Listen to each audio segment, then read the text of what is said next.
pack up everything, leave your family, leave everything, and come to Hollywood. And now you're sitting here across from me now, and next to Isaac. And so yeah, so tell me about your journey. And I almost came close to moderating you today. One of my questions was to ask you is, where do you see your goals now that you're in Hollywood? Where do you want them to come to? That's my final thing. Okay, I might need a reminder for the second question. So my journey is, I lived in LA 3 times. I first came here 10 years ago.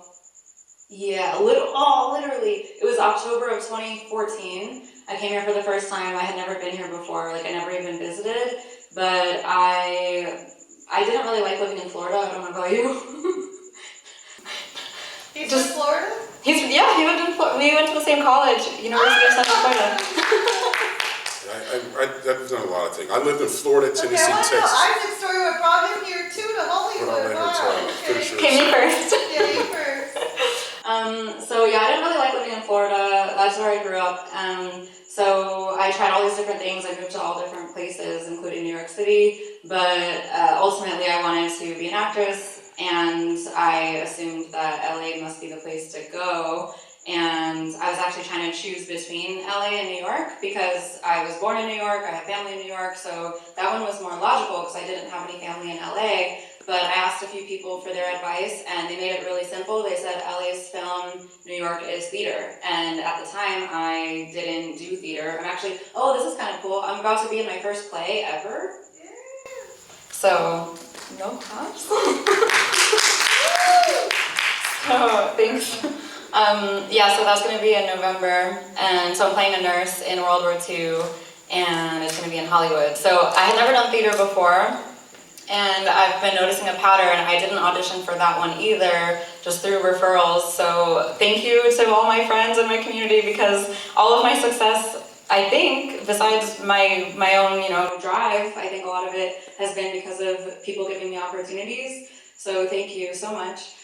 So, so they said, LA's film, New York is theater. So I was like, okay, I guess it's LA, but I had never been here before. So I found somebody who needed a roommate that I knew from college. And so I moved out here and lasted about a year and a half. I ran out of money. And then I went back to Florida, became a cosmetologist as a backup career. And then I moved to New York City. Then I came out here again right before the pandemic, March 1st, 2020. And I thought I'd be ready this time, like, okay, it didn't work out the first time, let me try again. But then the pandemic happened, and so just things were not really working the way that I thought they would. But I was making it through, and then my mom ended up needing my help in Connecticut with some stuff. Like her mom passed away, so I got a lot of clothes from her. Like, this is her dress. I inherited like a bunch of stuff. Like, this is hers. A lot of you know, like, half my clothes are from my grandma. So my mom needed help going through all of her stuff, and I was really lucky to be there because after living in Connecticut for about a month, my mom broke her ankle. So I ended up becoming her full-time caregiver completely unexpectedly. And talk about thinking that my dream is derailed, but at least I had purpose, trying to help my mom. And then after a few months, she was healing, and I just couldn't take it anymore. I had to come back to LA, but I didn't have a way to get here. So I had a very spiritual friend who said, well, why don't you move here emotionally? Because I came out to visit, so I was like, move here emotionally, okay, that sounds interesting, I'll try that. And I have a friend, Brian Antazana, if any of you know him. He couldn't be here today. So he got me into casting.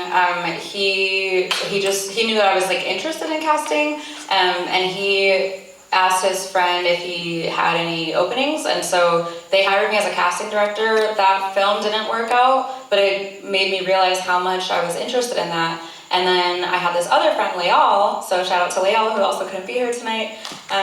Leal. And so when she found out I was in casting, she said she knew somebody who needed a casting assistant, possibly. So that was Renee, and it turns out she did need a casting associate. Yeah, Renee! Go Renee! I know her. Yeah. I think all of us know her, I'm pretty sure.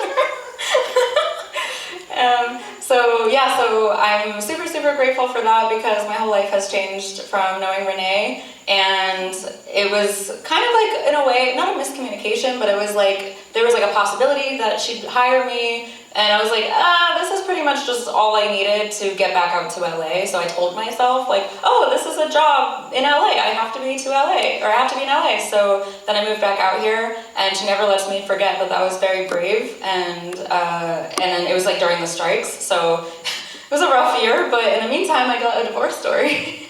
Yeah. We filmed about a year ago, yeah, in case you were curious. Okay, what was the second part of the question? My goals? What is your ultimate goal? And I want to pass the story on also to Isaac, why he came here from Florida also. But your final question, Jamie, is what's your goals? You came down here, transplanted down here to Hollywood for the dream. Like, what's your ultimate goal being here? I do have a lot of goals. When it comes to the film industry, it's definitely leading in movies and TV. I really like comedy, but family drama is fun too. And also I'm like totally down to do soap operas. It was super weird. Verticals, girl. Oh yeah, verticals, and also like Lifetime movies. Like I see myself in Lifetime movies. I feel like I have strange goals that not a lot of people have, so hopefully that means less competition. But anyway, so those are some of my goals. And besides acting, getting into producing and directing and casting. But I've been doing development, so it's been really fun. And also just business in general. I'm just trying to learn business. I want to be very wealthy one day, so trying to manifest that. And I want freedom to be able to just help other people so they don't have to struggle as much as I have. He's not where he wants to be. Sorry to blow your cover.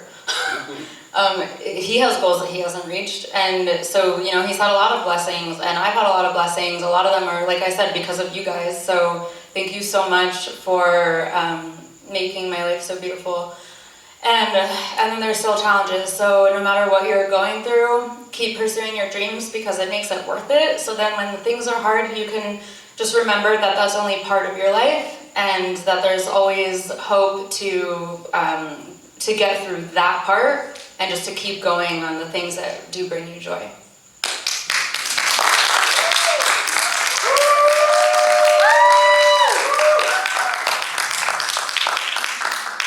And scene. We got this, Jamie. Thank you very much. Thank you, everybody. Thank you.